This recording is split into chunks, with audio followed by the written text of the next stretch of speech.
ખેડૂતોની માંગ સાથે મુન્દ્રા રંગોલી ગેટ પાસે ચકાજામ. ખેડૂતોની મંજૂરી વિના ખેતરોમાં પ્રવેશ અને વીજ પોલ ઊભા ન કરવા માંગ. લેખિત બાહેધરી નહીં મળે તો ઉગ્ર આંદોલનની ચીમકી. ગુજરાતભરના ખેડૂતોની વિવિધ માંગણીઓને લઈને મુન્દ્રા તાલુકા કોંગ્રેસના ખેડૂતોએ મંગળવારે મુન્દ્રાના રંગોલી ગેટ પાસે ચકાજામ કરી વિરોધ પ્રદર્શન કર્યું હતું. ખેડૂતોની મંજૂરી વિના ખેતરોમાં પ્રવેશ ન કરવો તેમજ તેમની સંમતિ વગર કોઈપણ ખેતરમાં વીજ પોલ ઊભા ન કરવા સહિતની માંગણીઓ સાથે યોજાયેલા આ વિરોધ કાર્યક્રમમાં મોટી સંખ્યામાં ખેડૂતો જોડાયા હતા. વિરોધ દરમિયાન ખેડૂતો દ્વારા રસ્તા પર બેસીને ચકાજામ કરવામાં આવ્યો હતો તેમજ રામધૂન બોલાવી પોતાની માંગણીઓને લઈ સરકાર અને સંબંધિત કંપની સામે વિરોધ નોંધાવ્યો હતો.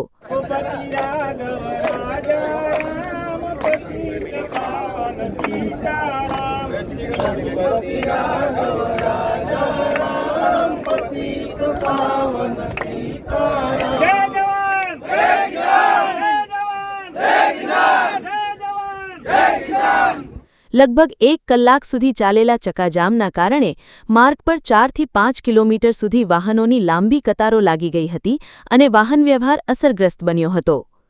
મુન્દ્રા તાલુકા કોંગ્રેસના પ્રમુખ વીરમભાઈ ગઢવીએ જણાવ્યું હતું કે સમગ્ર ગુજરાતમાં ખેડૂતો સાથે અન્યાય થઈ રહ્યો છે. મુન્દ્રા તાલુકામાં પણ ખેડૂતોની સંમતિ વિના વીજ લાઇનો અને વીજ પોલના કામો કરવામાં આવી રહ્યા હોવાની ફરિયાદો સામે આવી રહી છે. ખેડૂતોની વ્યથા સરકાર અને કંપની સુધી પહોંચે તે માટે રસ્તા રોકો આંદોલન કરવાનો નિર્ણય લેવામાં આવ્યો હતો. ચકાજામ દરમિયાન મુન્દ્રા પોલીસના પીઆઈ રાણા સાહેબ સહિત પોલીસ અધિકારીઓ ઘટના સ્થળે પહોંચી મધ્યસ્થી કરી હતી.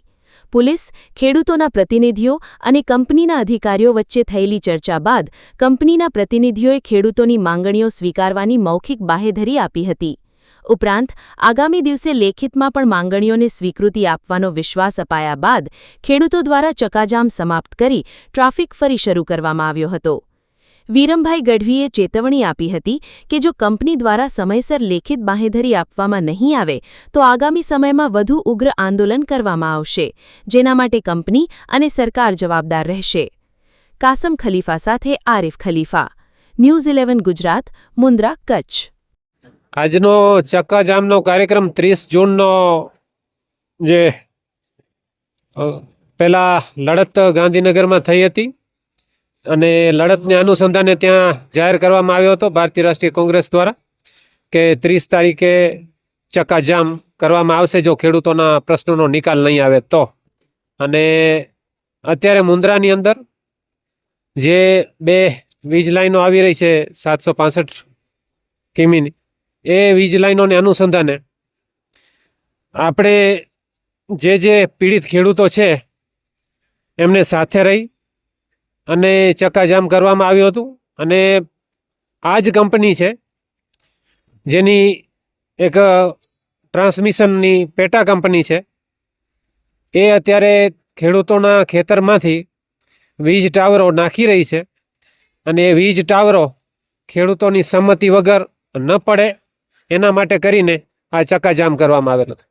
અત્યારે લગભગ કલાક જેવું ચક્કાજામ બાદ પોલીસ પ્રશાસન અને અદાણીના અમુક અધિકારીઓ અહીંયા આવી અને મૌખિક આશ્વાસન આપ્યું છે અને કાલે લેખિતમાં એ લોકો આશ્વાસન અમને આપશે કે કોઈ પણ ખેડૂતની સંમતિ વિના અમે લાઈન નાખશું નહીં, એવું એ લોકોએ અત્યારે બાંયધરી આપી છે. અને પોલીસ પણ એની સાથે રહી છે કે કાલે તમને લેખિત મળી જશે.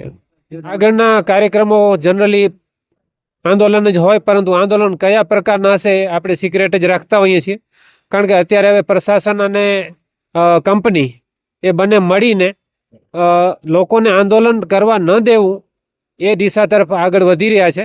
અને આવી પરિસ્થિતિની વચ્ચે સિક્રેટ આંદોલન જ અમે અત્યારે છેલ્લા થોડાક સમયથી કરતા આવ્યા છીએ અને કોઈને પણ ખ્યાલ નહીં હોય એટલું વિશાળ આંદોલન આગળ જતાને થશે જો કદાચ કંપની આમાં સંમત નહીં થાય તો. रफ्तार का जुनून, स्टाइल का तूफान, आपकी मनपसंद टीवीएस बाइक अब मुंद्रा कच्छ में युवा टीवीएस शोरूम पर. शानदार ऑफर्स और आसान फाइनेंस का मौका न चूकें. अभी कॉल करें 9998812998 या 9724518848.